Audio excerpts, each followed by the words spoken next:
ओम श्री परमात्मने नमः। ओम नमो भगवते वासुदेवाय। आज श्रीमद् भागवत महापुराण कथा तृतीय स्कंद के अध्याय 15 और 16 की पावन कथा में हम सुनेंगे आज जय विजय को शनकादि का श्राप और जय विजय का बैकुंठ से पतन।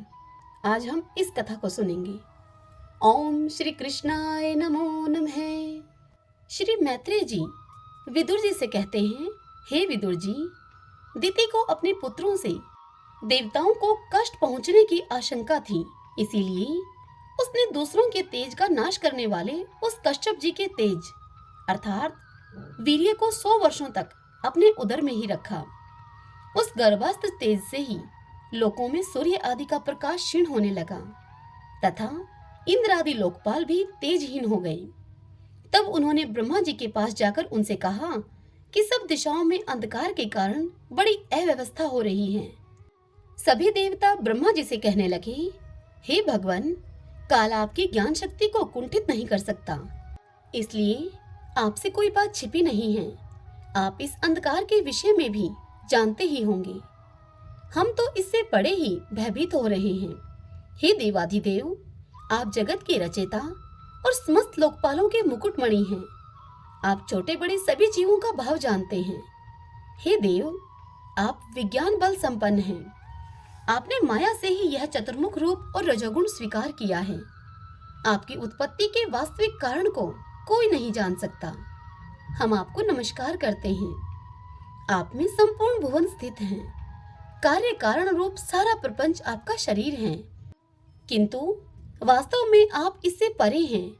जो समस्त जीवों के उत्पत्ति स्थान आपका अनन्य भाव से ध्यान करते हैं, उन सिद्ध योगियों का किसी प्रकार भी ह्रास नहीं हो सकता, क्योंकि वे आपकी कृपा कटाक्ष से कृत्य कृत्य हो जाते हैं तथा प्राण, इंद्रिय और मन को जीत लेने के कारण उनका योग भी परिपक्व हो जाता है। रस्सी से बंधे हुए बैलों की भांति आपकी वेदवाणी से जकड़ी हुई सारी प्रजा आपकी अधीनता में नियम पूर्वक कर्म अनुष्ठान करके आपको बलि समर्पित करती है। आप सबके नियंता मुख्य प्राण हैं। हम आपको नमस्कार करते हैं। हे भूमन, इस अंधकार के कारण दिन रात का विभाग अस्पष्ट हो जाने से लोगों के सारे कर्म लुप्त होते जा रहे हैं, जिससे कि वे दुखी हो रहे हैं। उनका कल्याण कीजिए और हम शरणागतों की ओर अपनी अपार दया दृष्टि से निहारिए। हे देव, आग जिस प्रकार ईंधन में पड़कर बढ़ती रहती है, उसी प्रकार कश्यप जी के वीर्य से स्थापित हुआ यह दिति का गर्भ सारी दिशाओं को अंधकारमय करता हुआ कर्मशः बढ़ रहा है। श्री मैत्रेय जी विदुर जी से कहते हैं, हे महाबाहो, देवताओं की प्रार्थना को सुनकर भगवान ब्रह्मा जी हंसे और उन्हें अपनी मधुर वाणी से आनंदित करते हुए इस प्रकार कहने लगे। श्री ब्रह्मा जी ने देवताओं से कहा, हे देवताओं, तुम्हारे पूर्वज मेरे मानस पुत्र सनकादि लोकों की आसक्ति को त्याग कर समस्त लोकों में आकाश मार्ग से विचरा करते थे। एक बार वे भगवान विष्णु के शुद्ध सतोमय सब लोकों के शिरोभाग में स्थित बैकुंठ धाम में जा पहुंचे। वहां सभी लोग विष्णु रूप होकर रहते हैं और वह लोक प्राप्त भी उन्हीं को होता है जो अन्य सब प्रकार की कामनाओं को छोड़कर भगवान के चरण शरण की प्राप्ति के लिए ही अपने धर्म के द्वारा उनकी आराधना करते हैं। वहां वेदांत प्रतिपाद धर्म मूर्ति श्री आदि नारायण हम अपने भक्तों को सुख देने के लिए शुद्ध सतोमय स्वरूप धारण करके हर समय विराजमान रहते हैं। उस लोक में नहश्रेयस नाम का एक वन है, जो मूर्तिमान कैवल्य सा ही जान पड़ता है। वह सब प्रकार की कामनाओं को पूर्ण करने वाले वृक्षों से सुशोभित है, जो स्वयं हर समय छहों ऋतुओं की शोभा से संपन्न रहते हैं। वहां विमानचारी गंधर्वगण अपनी प्रियाओं के सहित अपने प्रभु की पवित्र लीलाओं का गान करते रहते हैं, जो लोगों की संपूर्ण पाप राशि को भस्म कर देने वाली है। उस समय सरोवरों में खिली हुई मकरंद पूर्ण वासंतिक माधवी लता की सुमधुर गंध उनके चित्त को अपनी ओर खींचना चाहती हैं, परंतु वे उसकी ओर ध्यान ही नहीं देते, बल्कि उस गंध को उड़ाकर लाने वाले वायु को भी भला बुरा कहते हैं। जिस समय ब्रह्मराज ऊंचे स्वर से गुंजार करते हुए मानो हरि कथा का गान करते हैं, उस समय थोड़ी देर के लिए कबूतर, कोयल, सारस, चकवे, पपीहे, हंस, तोते, तीतर और मोरों का कोलाहल बंद हो जाता है। मानो वे भी उस कीर्तन आनंद में बेसुध हो जाते हैं। श्री हरि तुलसी से अपने श्री विग्रह को सजाते हैं और तुलसी की गंध का ही अधिक आदर करते हैं। यह देखकर वहां के मंदार, कंद, कुरबक, तिलक वृक्ष, उत्पल अर्थात रात्रि में खिलने वाला कमल, चंपक, आर्ण, पुन्नाग, नागकेसर, बकुल अर्थात मोलसिनी, अंबुज अर्थात दिन में खिलने वाला कमल और पारिजात आदि पुष्प सुगंध युक्त होने पर भी तुलसी का ही तप अधिक मानते हैं। वह लोक वैदुर्य, मरकतमणि और स्वर्ण के विमानों से भरा हुआ है। ये सब किसी कर्मफल से नहीं बल्कि एकमात्र श्री हरि के पाद पद्मों की वंदना करने से ही प्राप्त होते हैं। उन विमानों पर चढ़े हुए कृष्ण प्राण भगवत भक्तों के चितों में बड़े बड़े नितंबों वाली सुमुखी सुंदरियां भी अपनी मंद मुस्कान एवं मनोहर हास परिहास से काम विकार नहीं उत्पन्न कर सकती। परम सौंदर्यशालिनी लक्ष्मी जी, जिनकी कृपा प्राप्त करने के लिए देवगण भी यत्नशील रहते हैं, श्री हरि के भवन में चंचलता रूप दोष को त्याग कर रहती हैं। जिस समय अपने चरण कमलों के नुपुरों की झनकार करती हुई लक्ष्मी जी अपना लीला कमल घुमाती हैं, उस समय उस कनक भुवन की सेप्टिक में दीवारों से उनका प्रतिबिंब पड़ने से ऐसा जान पड़ता है कि मानो वे उन्हें बुहार रही हों। हे प्यारे देवताओं, जिस समय दासियों को साथ में लिए वे अपने क्रीड़ावन में तुलसी के द्वारा भगवान का पूजन करती हैं, तब वहां के निर्मल जल से भरे हुए सरोवरों में, जिनमें मूंगे के घाट बने हुए हैं, अपना सुंदर अलकावली और उन्नत नासिका से सुशोभित मुखारविंद देखकर यह भगवान का चुंबन किया हुआ है। इस प्रकार यूं जानकर उसे बड़ा भाग्यशाली समझती हैं। जो लोग भगवान की पाप हारणी लीला कथाओं को छोड़कर बुद्धि को नष्ट करने वाली अर्थ काम संबंधी अन्य निंदित कथाएं सुनते हैं, वे उस बैकुंठ लोक में नहीं जा सकते। हाय, जब वे अभागे लोग इन सारहीन बातों को सुनते हैं, तब ये उनके पुण्यों को नष्ट करके उन्हें आश्रयहीन घोर नरकों में डाल देती हैं। आहा, इस मनुष्य योनि की बड़ी महिमा है। हम देवता लोग भी इसकी चाह करते हैं। इसी में तत्वज्ञान और धर्म की भी प्राप्ति हो सकती है। इसे पाकर भी जो लोग भगवान की आराधना नहीं करते, वे वास्तव में उनकी सर्वत्र फैली हुई माया से ही मोहित हैं।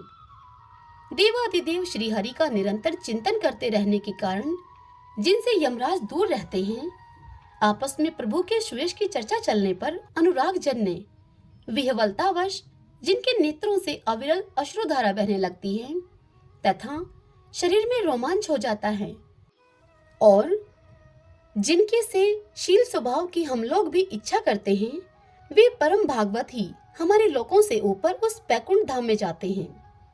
जिस समय सनकादिक मुनि विश्व गुरु श्री हरि के निवास स्थान संपूर्ण लोकों के वंदनीय और श्रेष्ठ देवताओं के विचित्र विमानों से विभूषित उस परम दिव्य और अद्भुत बैकुंठ धाम में अपने योगबल से पहुंचे, तब उन्हें बड़ा ही आनंद हुआ।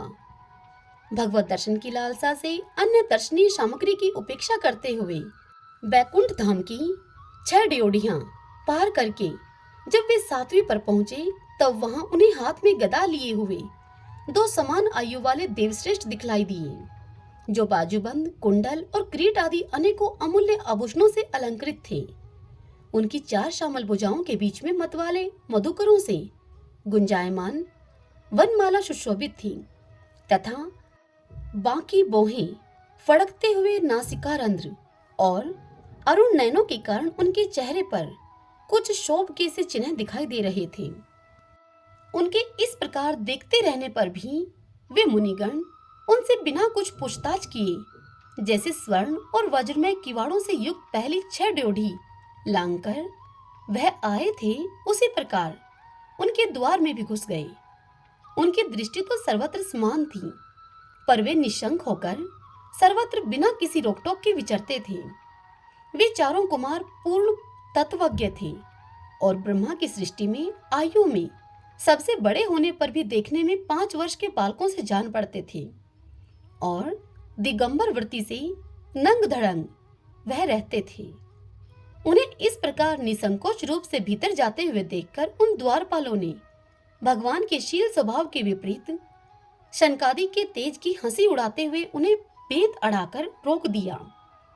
यद्यपि वे ऐसे दुर्व्यवहार के योग्य नहीं थे, जब उन द्वारपालों ने बैकुंठवासी देवताओं के समान पूजा के सर्वश्रेष्ठ पात्र उन कुमारों को इस प्रकार रोका, तब अपने प्रियतम प्रभु के दर्शनों में विघ्न पड़ने के कारण उनके नेत्र सहसा कुछ कुछ क्रोध से लाल हो उठे और वे इस प्रकार कहने लगे। उन मुनियों ने कहा, अरे द्वारपालों, जो लोग भगवान की महती सेवा के प्रभाव से इस लोक को प्राप्त होकर यहाँ निवास करते हैं, वे तो भगवान के समान ही समदर्शी होते हैं। तुम दोनों भी उन्हीं में से हो, किंतु तुम्हारे स्वभाव में यह विषमता क्यों है? भगवान तो परम शांत स्वभाव हैं, उनका किसी से विरोध भी नहीं है। फिर यहाँ ऐसा कौन है जिस पर शंका की जा सके? तुम स्वयं कपटी हो, इसी से अपने ही समान दूसरों पर तुम शंका करते हो। भगवान के उदर में यह सारा ब्रह्मांड स्थित है, इसलिए यहाँ रहने वाले ज्ञानीजन सर्वात्मा श्री हरि से अपना कोई भेद नहीं देखते, बल्कि महाकाश में घटाकाश की भांति उनमें अपना अंतर्भाव देखते हैं। तुम तो देव रूपधारी हो, फिर भी तुम्हें ऐसा क्या दिखाई देता है जिससे कि तुमने भगवान के साथ कुछ भेदभाव के कारण होने वाले भय की तुमने कल्पना कर ली। तुम हो तो इन भगवान बैकुंठनाथ के पार्षद, किंतु तुम्हारी बुद्धि बहुत मंद है। अतएव तुम्हारा कल्याण करने के लिए हम तुम्हारे अपराध के योग्य दंड का विचार करते हैं। हे द्वारपालों, तुम अपनी मंद भेद बुद्धि के दोष से इस बैकुंठ लोक से निकलकर उन पापमय योनियों में जाओ, जहाँ काम, क्रोध, लोभ प्राणियों के ये 3 शत्रु निवास करते हैं। शनकादि के ये कठोर वचन सुनकर और ब्राह्मणों के श्राप को किसी भी प्रकार से शस्त्र समूह से निवारण होने योग्य न जानकर श्री हरि के वे दोनों पार्षद अत्यंत दीन भाव से उनके चरण पकड़कर पृथ्वी पर लौट गए। वे जानते थे कि उनके स्वामी श्री हरि भी ब्राह्मणों से बहुत डरते हैं। फिर उन्होंने अत्यंत आतुर होकर उनसे कहा, भगवान, हम अवश्य अपराधी हैं, अतः आपने हमें जो दंड दिया है वह भी उचित ही है और वह दंड हमें मिलना ही चाहिए। हमने भगवान का अभिप्राय न समझकर उनकी आज्ञा का उल्लंघन किया है, इससे हमें जो पाप लगा है वह आपके दिए हुए दंड से सर्वथा धुल जाएगा। किंतु हमारी इस दुर्दशा का विचार करके यदि करुणावश आपको थोड़ा सा भी अनुताप हो, तो आप ऐसी कृपा कीजिए कि जिससे उन अधमाधम योनियों में जाने पर भी हमें भगवत स्मृति को नष्ट करने वाला मोह न प्राप्त हो। इतनी कथा सुनाकर ब्रह्मा जी देवताओं से कहने लगे, हे देवताओं, इधर जब साधुजनों के हृदय धन भगवान कमलनाभ को यह मालूम हुआ कि मेरे द्वारपालों ने सनकादिक साधुओं का अनादर किया है, तब वे लक्ष्मी जी के सहित अपने उन्हीं श्री चरणों से चलकर ही वहां पहुंचे, जिन्हें परमहंस मुनिजन भी ढूंढते रहते हैं, सहज में नहीं पाते। लेकिन सनकादिक ने देखा कि उनकी समाधि के विषय श्री वैकुंठनाथ स्वयं उनके नेत्र गोचर होकर पधारे हैं। उनके साथ साथ पार्षदगण, छत्र, चामर आदि लिए चल रहे हैं तथा प्रभु के दोनों तरफ राजहंस के पंखों के समान 2 श्वेत चमर डुलाए जा रहे हैं। उनकी शीतल वायु से उनके श्वेत छत्र में लगी हुई मोतियों की झालर हिलती हुई ऐसी शोभा दे रही है जैसे कि मानो चंद्रमा की किरणों से अमृत की बूंदें झर रही हों। प्रभु समस्त सद्गुणों के आश्रय हैं।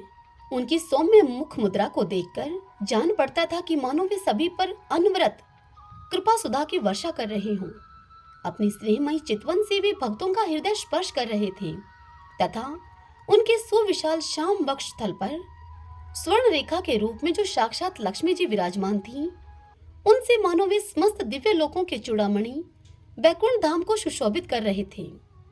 उनके पीतांबर मंडित विशाल नितंबों पर झिलमिलाती हुई करधनी और गले में भ्रमरों से मुखरित वनमाला विराज रही थी तथा वे कलाइयों में सुंदर कंगन पहने अपना एक हाथ गरुड़ जी के कंधे पर रखकर दूसरे हाथ से कमल का पुष्प घुमा रहे थे। उनके अमोल कपोल बिजली की प्रभा को भी लजाने वाले मकराकृत कुंडलों की शोभा को बढ़ा रहे थे। उभरी हुई सुगढ़ नासिका थी, बड़ा ही सुंदर मुख था, सिर पर माणिमय मुकुट विराजमान था और चारों भुजाओं के बीच महामूल्यवान मनोहर हार की और गले में कौस्तुभ मणि की अपूर्व शोभा थी। भगवान का श्री विग्रह बड़ा ही सौंदर्यशाली था। उसे देखकर भक्तों के मन में ऐसा वितर्क होता था कि इसके सामने लक्ष्मी जी का सौंदर्य अभिमान भी कालित हो गया है। ब्रह्मा जी कहते हैं कि हे देवताओं, इस प्रकार मेरे महादेव जी के और तुम्हारे लिए परम सुंदर विग्रह धारण करने वाले श्रीहरि को देखकर सनकादिक मुनीश्वरों ने उन्हें सिर झुकाकर प्रणाम किया। उस समय उनकी अद्भुत छवि को निहारते निहारते उनके नेत्र तृप्त नहीं होते थे। सनकादिक मुनीश्वर निरंतर ब्रह्मानंद में निमग्न रहा करते थे, किंतु जिस समय भगवान कमलनयन के चरणारविंद मकरंद से मिली हुई तुलसी मंजरी की गंध से सुवासित वायु ने नासिका रंध्रों के द्वारा उनके अंतःकरण में प्रवेश किया, उस समय वे अपने शरीर को संभाल न सके और उस दिव्य गंध ने उनके मन में भी खलबली पैदा कर दी। भगवान का मुख नीलकमल के समान था। अति सुंदर अधर और कुंदकली के समान मनोहर हास से उसकी शोभा और भी अधिक बढ़ गई थी।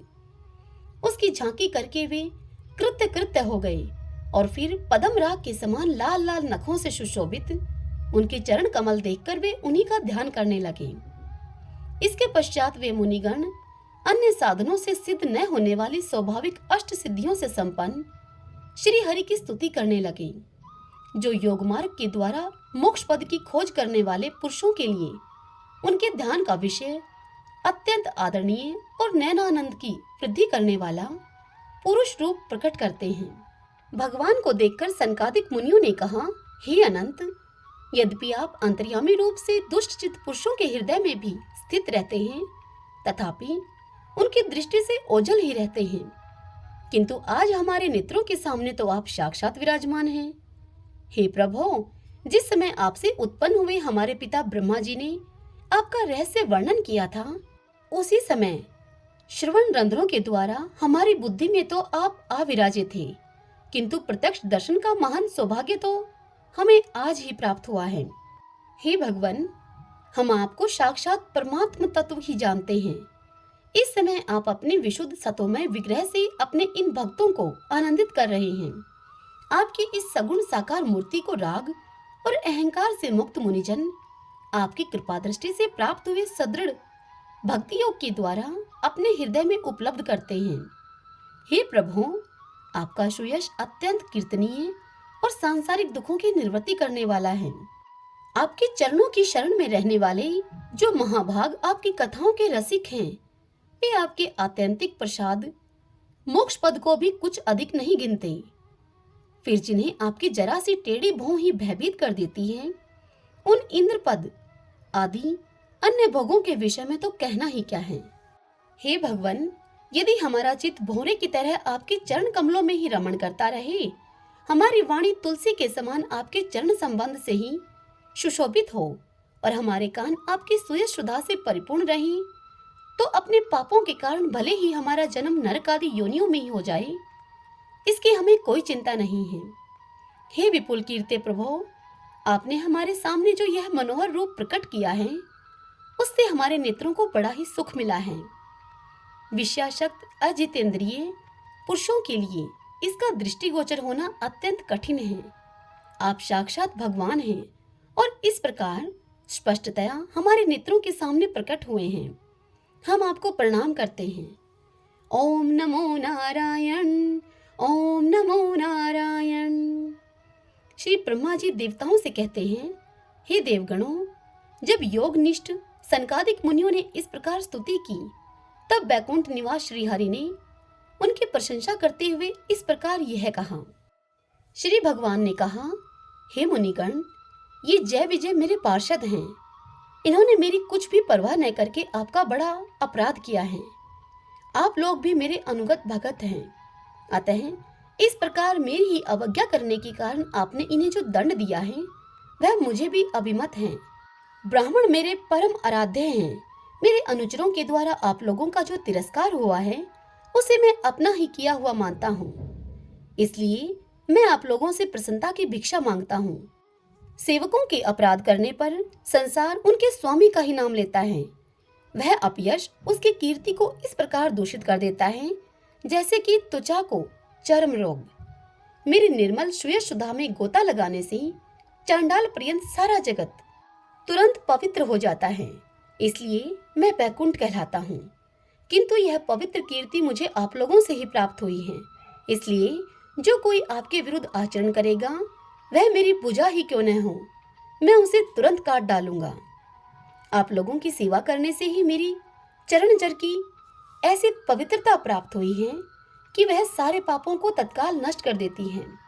और मुझे ऐसा सुंदर स्वभाव मिला है कि मेरे उदासीन रहने पर भी लक्ष्मी जी मुझे एक क्षण के लिए भी नहीं छोड़ती। यद्यपि इन्हीं के लेश मात्र कृपा कटाक्ष के लिए अन्य ब्रह्मादि देवता नाना प्रकार के नियमों एवं व्रतों का पालन करते हैं, जो मुझे अपने संपूर्ण कर्म फल अर्पण करके सदा संतुष्ट रहते हैं। वे निष्काम ब्राह्मण ग्रास ग्रास पर तृप्त होते हुए घी से तरह तरह के पकवानों का जब भोजन करते हैं तब उनके मुख से मैं जैसा तृप्त होता हूँ वैसा यज्ञ में अग्नि रूप मुख से यजमान की दी हुई आहुतियों को ग्रहण करके नहीं होता। योगमाया का अखंड और असीम ऐश्वर्य मेरे अधीन है तथा मेरी चरणोदक रूपिणी गंगा जी चंद्रमा को मस्तक पर धारण करने वाले भगवान शंकर के सहित समस्त लोकों को पवित्र करती है। ऐसा परम पवित्र एवं परमेश्वर होकर भी मैं जिनकी पवित्र चरण रज को अपने मुकुट पर धारण करता हूँ, उन ब्राह्मणों के कर्म को कौन नहीं सहन करेगा। ब्राह्मण, दूध देने वाली गोएं और अनाथ प्राणी ये मेरे ही शरीर हैं।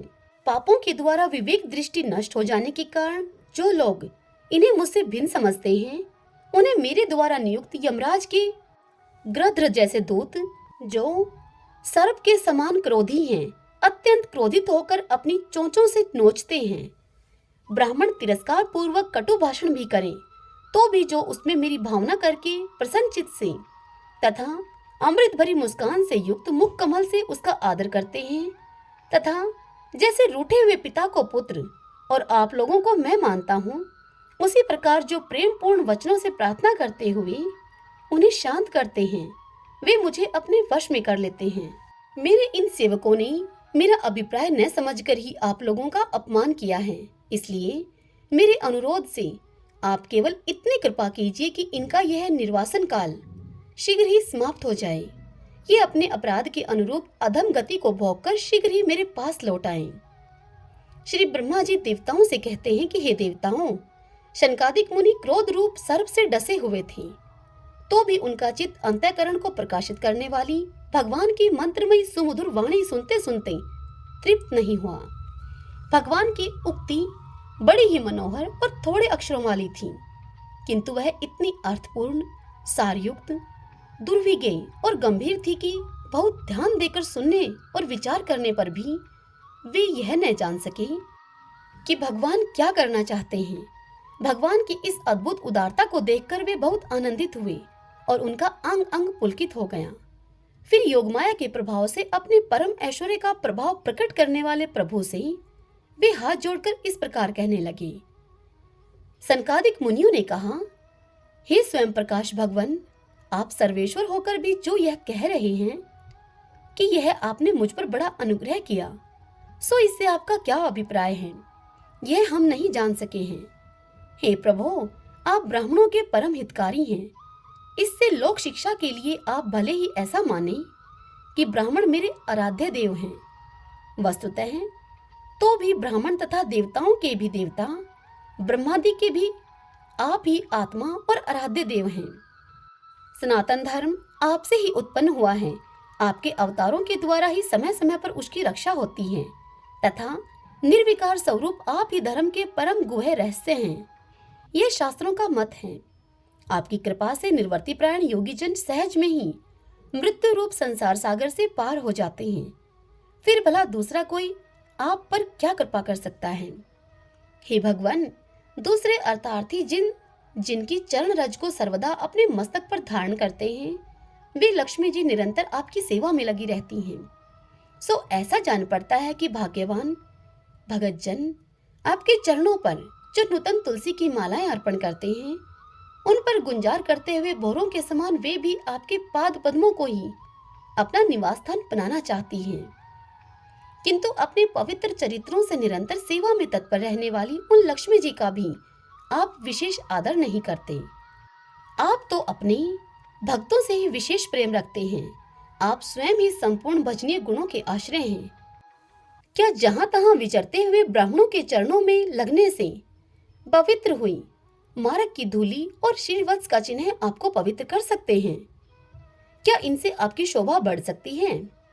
हे भगवान, आप साक्षात धर्म स्वरूप हैं। आप सत्य आदि तीनों युगों में प्रत्यक्ष रूप से विद्यमान रहते हैं तथा ब्राह्मण और देवताओं के लिए तप, सोच और दया अपने इन 3 चरणों से इस चराचर जगत की रक्षा करते हैं। अब आप अपनी शुद्ध सतोमयी वरदायिनी मूर्ति से हमारे धर्म विरोधी रजोगुण तमोगुण को दूर कर दीजिए। हे देव, यह ब्राह्मण कुल आपके द्वारा अवश्य रक्षणीय है। यदि साक्षात धर्म रूप होकर भी आप सुमधुर वाणी और पूजन आदि के द्वारा इस उत्तम कुल की रक्षा न करें, तो आपका निश्चित किया हुआ कल्याण मार्ग ही नष्ट हो जाए, क्योंकि लोग तो श्रेष्ठ पुरुषों के आचरण को ही प्रमाण रूप से ग्रहण करता है। हे प्रभु, आप सतोगुण की खान हैं और सभी जीवों का कल्याण करने के लिए उत्सुक हैं। इसी से आप शक्ति रूप राजा के द्वारा धर्म के शत्रुओं का संहार करते हैं, क्योंकि वेदमार्ग का उच्छेद आपको अभिष्ट नहीं है। आप त्रिलोकीनाथ और जगत प्रतिपालक होकर भी ब्राह्मणों के प्रति इतने नर्म रहते हैं कि इससे आपके तेज की कोई हानि नहीं होती। यह तो आपकी लीला मात्र है। ये सर्वेश्वर इन द्वारपालों को आप जैसा उचित समझे वैसा दंड दें, अथवा पुरस्कार रूप में इनकी वृत्ति बढ़ा दें। हम निष्कपट भाव से सब प्रकार आपसे सहमत हैं, अथवा हमने आपके इन निरपराध अनुचरों को श्राप दिया है, इसके लिए हम ही को आप उचित दंड दें। हमें वह भी सहर्ष स्वीकार है। श्री भगवान ने सनकादिक मुनियों से कहा, हे मुनिगण, आपने इन्हें जो श्राप दिया है, सच जानिए वह मेरी ही प्रेरणा से हुआ है। अब ये शीघ्र ही दैत्य योनि को प्राप्त होंगे और वहां क्रोध वेश से बढ़ी हुई एकाग्रता के कारण सुदृढ़ योग संपन्न होकर फिर जल्दी ही मेरे पास लौट आएंगे। श्री ब्रह्मा जी देवताओं से कहते हैं कि हे देवताओं, तदंतर उन मुनीश्वरों ने नैनाभिराम भगवान विष्णु और उनके स्वयं प्रकाश बैकुंठ धाम के दर्शन करके प्रभु की परिक्रमा की और उन्हें प्रणाम करके तथा उनकी आज्ञा पाकर भगवान के ऐश्वर्य का वर्णन करते हुए प्रमोदित होकर वहां से लौट आए। फिर भगवान ने अपने अनुचरों से कहा कि जाओ, मन में किसी प्रकार का भय मत करो, तुम्हारा कल्याण होगा। मैं सब कुछ करने में समर्थ होकर भी ब्रह्मा तेज को मिटाना नहीं चाहता, क्योंकि ऐसा ही मुझे अभिमत भी है। एक बार जब मैं योग निद्रा में स्थित हो गया था, तब तुमने द्वार में प्रवेश करती हुई लक्ष्मी जी को भी रोका था। उस समय उन्होंने क्रुद्ध होकर पहले ही तुम्हें यह श्राप दिया था। अब दैत्य योनि में मेरे प्रति क्रोध आकार वर्ती रहने से तुम्हें जो एकाग्रता होगी, उससे तुम इस विप्र तिरस्कार जनित पाप से मुक्त हो जाओगे और फिर थोड़े ही समय में मेरे पास लौट आओगे। द्वारपालों को इस प्रकार की आज्ञा देकर भगवान ने विमानों की श्रेणियों से सुसज्जित अपने सर्वाधिक श्री संपन्न धाम में प्रवेश किया। वे देवश्रेष्ठ जय विजय तो ब्रह्मा शाप के कारण उस अलंघनीय भगवत धाम में ही श्रीहीन हो गए और उनका सारा गर्व गालित हो गया। हे पुत्रों, फिर जब वे बैकुंठ लोक से गिरने लगे, तब वहां श्रेष्ठ विमानों पर बैठे हुए बैकुंठ वासियों में महान हाहाकार मच गया। इस समय दिति के गर्भ में स्थित जो कश्यप जी का उग्र तेज है, उसमें भगवान के उन पार्षद परवरों ने ही प्रवेश किया है। उन दोनों असुरों के तेज से ही तुम सबका तेज फीका पड़ गया है। इस समय भगवान ऐसा ही करना चाहते हैं, जो आदि पुरुष संसार की उत्पत्ति, स्थिति और लय के कारण हैं, जिनकी योग माया को बड़े बड़े योगीजन भी बड़ी कठिनाई से पार कर पाते हैं। वे सतव आदि तीनों गुणों के नियंता श्री हरि, वे ही हमारा कल्याण करेंगे। अब इस विषय में हमारे विशेष विचार करने से क्या लाभ हो सकता है। हरि ओम तत्सत। ओम नमो नारायण। ओम नमो नारायण। भक्तजनों, आज की यह कथा यही समाप्त होती है। इससे आगे की कथा में हम कल सुनेंगे हिरण्यकशिपु और हिरण्याक्ष का जन्म तथा हिरण्याक्ष की दिग्विजय और हिरण्याक्ष के साथ वराह भगवान का युद्ध तथा हिरण्याक्ष का वध। कल के दिन हम यह कथाएं सुनेंगे। जय श्री कृष्णा, राधे राधे। यदि आपको यह कथाएं पसंद आ रही हैं तो वीडियो को आप लाइक कीजिए और कमेंट बॉक्स में जय श्री कृष्णा जरूर लिखिए।